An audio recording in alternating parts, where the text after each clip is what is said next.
حضرت حلیمہ سعدیہ بیان کرتی ہیں کہ میں بنی سعد کی عورتوں کے ساتھ بچوں کی تلاش میں مکہ کو چلی۔ قحط کا سال تھا اور میری گود میں ایک بچہ تھا جو بھوک سے تڑپتا رہتا۔ ہماری ایک اونٹنی تھی مگر وہ بھی لاغر اور کمزور تھی جس کے باعث دودھ کا ذریعہ نہ تھا۔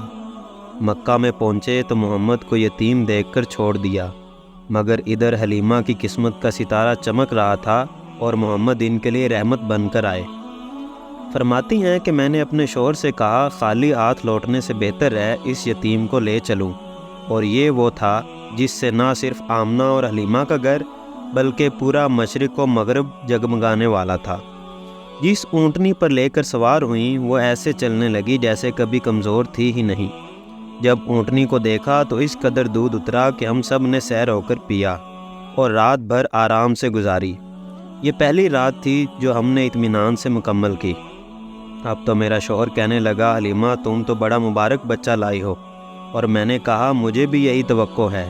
اونٹ اس قدر تیز رفتار ہوا کہ کسی کی سواری اس کی گردن کو نہیں پہنچتی تھی۔ کہتی ہیں کہ میرا گھر میں داخل ہونا تھا اور بکریوں کا دودھ سے بھرنا تھا کہ تمام لوگوں نے کہنا شروع کر دیا کہ جہاں سے حلیمہ بکریاں چراتی ہے وہاں سے چرا کر لایا کرو۔ چنانچہ ایک ہی جگہ چرنے کے بعد بھی میری بکریاں بھری ہوئی اور ان کی خالی ہوتیں۔ ہم ایسے ہی ان کی برکات کا مشاہدہ کرتے رہے یہاں تک کہ 2 سال پورے ہو گئے اور وہ دودھ پینا چھوڑ گئے۔ حضور صلی اللہ علیہ وآلہ وسلم نے جب بچپن میں قدم رکھا تو بہت ہی غیر معمولی واقعات پیش آیا کرتے۔ ایک دفعہ آپ اپنے رضائی بھائی کے ساتھ مویشی چرانے گئے اور ان کے رضائی بھائی دوڑتے ہوئے واپس آئے اور بتایا کہ 2 سفید کپڑے والے آدمیوں نے محمد صلی اللہ علیہ وآلہ وسلم کو پکڑ کر لیٹایا اور ان کا شکم چاک کیا ہے۔ حضرت حلیمہ فرماتی ہیں کہ میں بھاگ کر گئی تو آپ صلی اللہ علیہ وآلہ وسلم خوف زدہ حالت میں وہاں بیٹھے تھے۔ تو آپ صلی اللہ علیہ وآلہ وسلم نے فرمایا کہ ان آدمیوں نے میرے پیٹ میں سے کچھ ڈھونڈ کر نکالا جس کا مجھے معلوم نہیں کہ یہ کیا تھا۔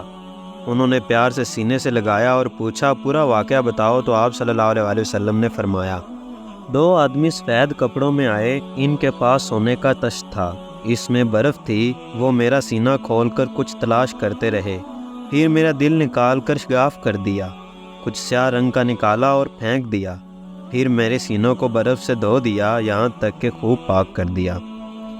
انہوں نے ادھر ادھر دیکھا مگر کوئی خون، نہ کوئی جسم کا حصہ، نہ کچھ اس طرح کا دکھائی دیا۔ حلیمہ اس واقعے سے ڈر گئی اور آپ صلی اللہ علیہ وآلہ وسلم کو ایک کاہن کے پاس لے کے گئی۔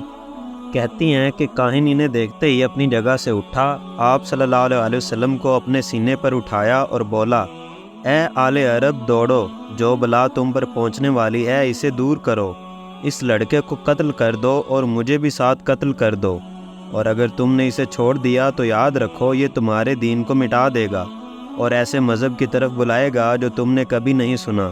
میں یہ سن کر جھنجھلا اٹھی اور اس بدبخت کے ہاتھ سے کھینچ لیا اور کہا تو دیوانہ ہے۔